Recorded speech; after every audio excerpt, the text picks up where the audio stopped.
علیکم جی، امید کرتی ہوں آپ سب لوگ خیریت سے ہوں گے اور میں بھی بالکل ٹھیک ہوں۔ افغان پناہ گزینوں کے متعلق اگر بات کریں تو اس وقت ملک کے مختلف حصوں سے افغان پناہ گزین جو ہے وہ جا رہے ہیں۔ سب سے پہلے اگر آپ لوگوں نے میرا چینل نہیں سبسکرائب کیا تو اسے جلدی سے سبسکرائب کریں تاکہ افغان پناہ گزینوں سے ریلیٹڈ جو بھی خبر ہو وہ آپ تک بر وقت پہنچ سکے۔ ہم افغان پناہ گزینوں کے حوالے سے کافی عرصے سے بات کر رہے ہیں اور مجھے پتا ہے کہ آپ لوگ بہت فکر مند ہیں۔ بہت سارے لوگوں کی مجھے کامنٹس آئے، میاں والی کے لوگ بہت زیادہ ناراض ہو رہے تھے، وہ کہہ رہے تھے کہ میاں والی کا میں نہیں بتا رہی ہوں۔ اس کے علاوہ کوہاٹ کے لوگ بڑے ناراض ہو رہے تھے، وہ کہہ رہے تھے کہ کوہاٹ کا کیوں نہیں کچھ پتہ چل رہا، کیوں نہیں لوگ چاہ رہے۔ جیلم کے لوگ بھی ناراض نظر آ رہے ہیں، اٹک سے لوگ الگ ناراض نظر آ رہے ہیں اور کہہ رہے ہیں کہ جی یہاں کا نہ ڈیٹا ریسیو ہو رہا ہے نہ جا رہے ہیں۔ دیکھیں، مایوس تو آپ بالکل بھی نہ ہوں اور آپ لوگوں کی ناراضگی بالکل بنتی ہے، لیکن یہاں پر میں آپ کو بتاؤں کہ جو بھی ڈیٹا شیئر کیا جا رہا ہے ڈیلی کی بنیاد پر وہ واقعی اوتھینٹک ڈیٹا ہے جو کہ تورخم بارڈر سے آ رہا ہے۔ اور اس کا مطلب یہ ہے کہ دیکھیں مہینہ گزر چکا ہے بالکل۔ اب اگر بطور پاکستانی ہم بات کریں تو ہماری فکر جو ہے وہ ظاہر بنتی ہے۔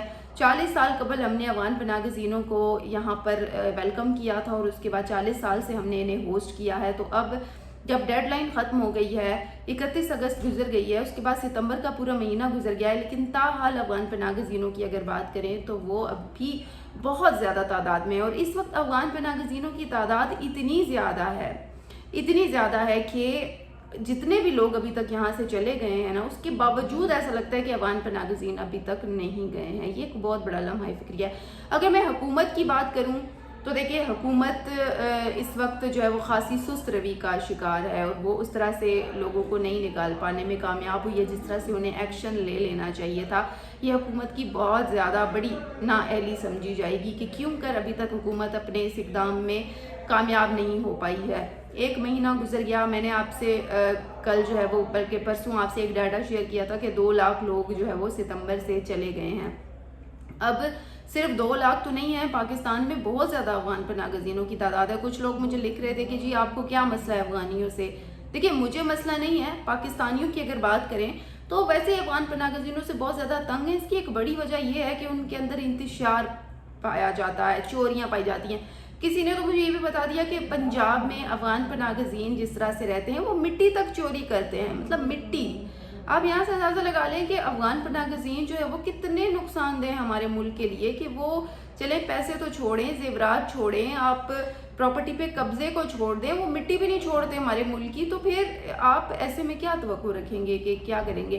پھر جب بھی کوئی امپورٹنٹ ایونٹ آتا ہے تو سب سے زیادہ پیٹ پھیرتے ہیں افغانستان والے، جن کو آپ نے جگہ دی، جن کو آپ نے ٹرسٹ کیا اور جن کو آپ نے 40 سال تک ہوسٹ کیا، وہی لوگ آپ کا ساتھ نہیں دیتے ہیں۔ تو یہاں پر ایک بہت بڑا لمحہ فکری ہے۔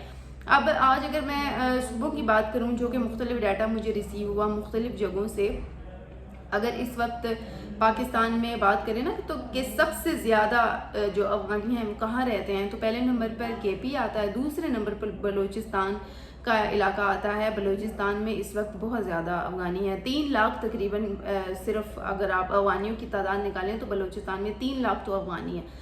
ان 3 لاکھ میں سے بمشکل 50 لوگ بھی گئے ہوں گے۔ یہ ہے افغانستان کی صورتحال۔ افغانستان کی اگر بات کریں تو اس وقت وہ کے پی سے بھی اس معاملے میں پیچھے ہے، پنجاب سے بھی اس معاملے میں پیچھے، اور سندھ کی تو گورنمنٹ ابھی تک خاموش ہے۔ سوراب گوٹ میں بہت زیادہ افغانیوں کی تعداد ہے، لیکن ابھی تک جو ہے وہ سندھ نے کوئی خاص اتنا بڑا ایکشن نہیں لیا۔ چلیں بلوچستان کی اگر بات کریں تو وزیر اعلیٰ کی جانب سے بھی کہا گیا کہ جی افغان پناہ گزینوں کو نکالنے میں سیریس ہے۔ کے پی کی اگر بات کریں تو علی امین گنڈا پر رکاوٹ بن گیا، انہوں نے کہا جی نہیں ایکسٹینشن دے دو، اور انہیں ترس آ گیا۔ لیکن اس وقت اگر بلوچستان کی صورتحال کی بات کریں تو میں نے آپ کو بتایا وہ مشکل 50 لوگ وہاں سے گئے ہوں گے 2-3 لاکھ میں سے۔ یعنی کہ اگر آپ اندازہ لگائیں، ڈیڈ لائن ختم ہو گئی، 1 مہینے میں بھی افغانیوں نے بلوچستان کو مطلب سیریس ہی نہیں لیا، حکومت کی کسی بات کو سیریس ہی نہیں لیا۔ اس کا مطلب یہ ہے کہ حکومت کو نیکسٹ لیول پہ جا کے اقدامات کرنا پڑیں گے، تبھی افغانی جائیں گے۔ آج ریسنٹلی بلوچستان سے بھی بڑی خبر آ رہی تھی، لیکن اس سے پہلے میں پنجاب کا ذکر کروں۔ آپ لوگ جو کہہ رہے تھے کہ جی میاں والی سے لوگ نہیں جا رہے تھے، کہ میاں والی کا کیمپ تو جو آخری کیمپ تھا وہ تو بند ہو گیا۔ ٹوٹل اگر پورے پاکستان میں بات کریں تو جو ڈیٹا ملا تھا 54 کیمپ افغانیوں کے لیے بنائے گئے تھے، UNHCR کی جانب سے اپروو کیے گئے تھے، لیکن اس میں اگر ہم بات کریں ان 54 کیمپس میں سے